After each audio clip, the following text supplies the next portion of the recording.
So in '06, it's announced that you're getting suspended because you violated the drug policy in the NFL for the fourth time. You're suspended for the season, the entire season. What headspace are you in? Because Man, yeah. obviously you know. Go ahead. This was a hard one. This one was the true test because it was right after the Dolphins season, and we just finished the season winning 6 games in a row. I had back to back 100-yard games, and so again, one of those moments where I was back, right, and then the bottom drops out again. And I was in LA. I was here in LA because Texas was playing USC in the national championship game. I was going to be on the field. And it was the morning of the game. I got a FedEx in the mail at my friend's house, and I opened it. And I was like, "This is weird. I have a FedEx," and it said that I failed a drug test. And I was like, "What?" I just like everything. My whole world just like in my mind, just in that moment, just crumbled. And then I was thinking, okay, I gotta tell my lady who's pregnant, and like here I go again. It was a nightmare. It was a nightmare. And it took about a week or two before I kind of landed on my feet and realized, okay, this is where I am. I'm gonna make the most of it. And that's the year I ended up going and playing a year in Toronto. And it was a blessing in disguise. That time in Toronto really, really helped me regain a love and passion for football.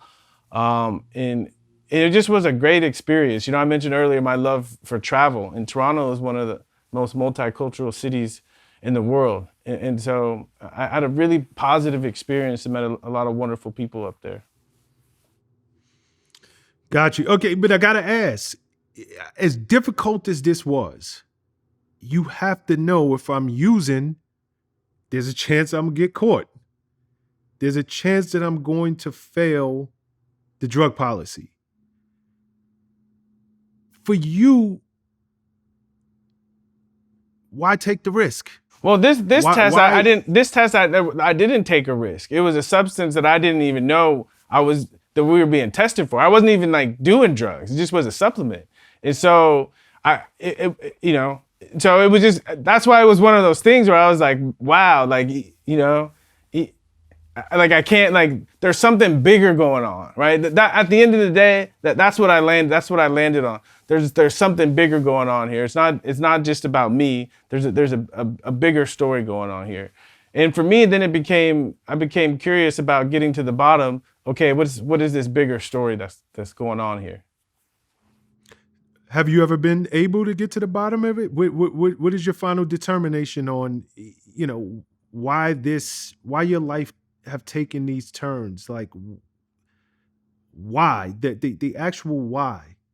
Yeah. Well, I mean, it's still unfolding, but as I'm entering middle life, the midlife part, it's starting to make sense. It is again, I think as an example, I think that's the first thing that comes to mind as an example for other people is that, that we grow up and our parents or society or the media or whatever you want to call it gives us all these ideas about what it means to be successful, right? About what it means to be successful. And I think at best we try them all out. We try them all out.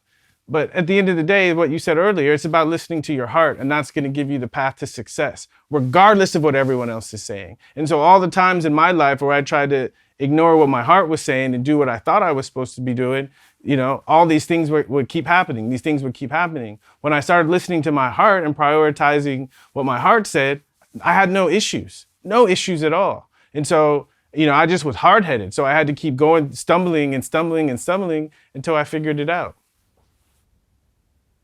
Got you. You get married in '09. To your ex-wife. You guys have 3 kids together. During this part of your life, does the marriage, does it help you get through these moments? Is your ex-wife, is the divorce amicable? How does that fit into your overall storyline? Yeah, so it's interesting, and it's the same story, a little bit different, but it's the same story. The idea of getting into a relationship with these ideas of what a relationship is supposed to be about. But actually getting into the relationship and realizing what I need and what's going to work for me in a relationship is actually quite different. And so in some ways, I got married in 2009, and my first wife, Kristen, like, she's ride or die, right? No doubt. Like, the ups and downs and the drug tests and the moving and like all this stuff. She was great, and she was extremely supportive through it all. Okay. And on the other hand, I think if I would have had a different type of relationship, something closer to my marriage now, I think everything would have been different. And one of the things I realized about relationships, they tend to maintain the status quo. Okay, the relationships that we get into, it's almost like we have an agreement that we're gonna try to be the same. Right? We're going to try to be the same for the course of the relationship because it provides stability. Is that I can come home and I can trust that I know how you're going to react to something. Okay. And for me, that was my first marriage, and it was stable. Right. But I need more change. I need a good fight every once in a while, and so it took me a while to realize that. Because again, first wife, she was the kind of wife where everything was easy. Right. She took care of everything. Okay. So on the outside, as a football player, I was thinking, that's great, right? I can just focus on football and everything else is taken care of. But I realized, actually, I don't like that, right? Again, I need someone to stand up to me and tell me when I'm full of crap, right? I need to have that confrontation in my relationships.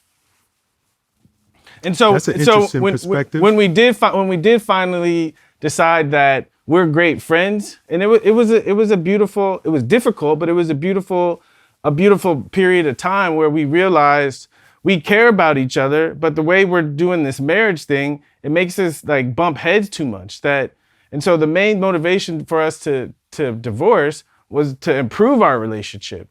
And so, and it's happened. We're really good friends now. We enjoy co-parenting together. I'm happily married. She's happily in a relationship. The kids are happy, and so.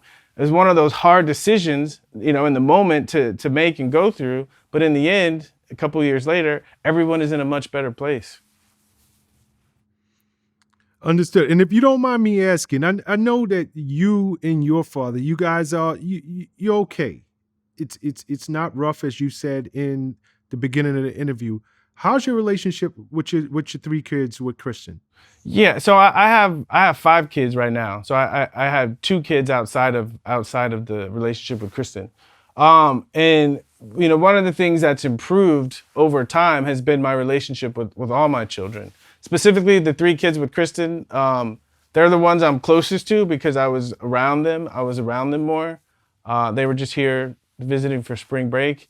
And I have a special relationship with them. And I think, I think because of the way the divorce went down, and we didn't shield the kids from it. We let them be a part of the process of realizing that we still cared about each other, but we were moving in different directions.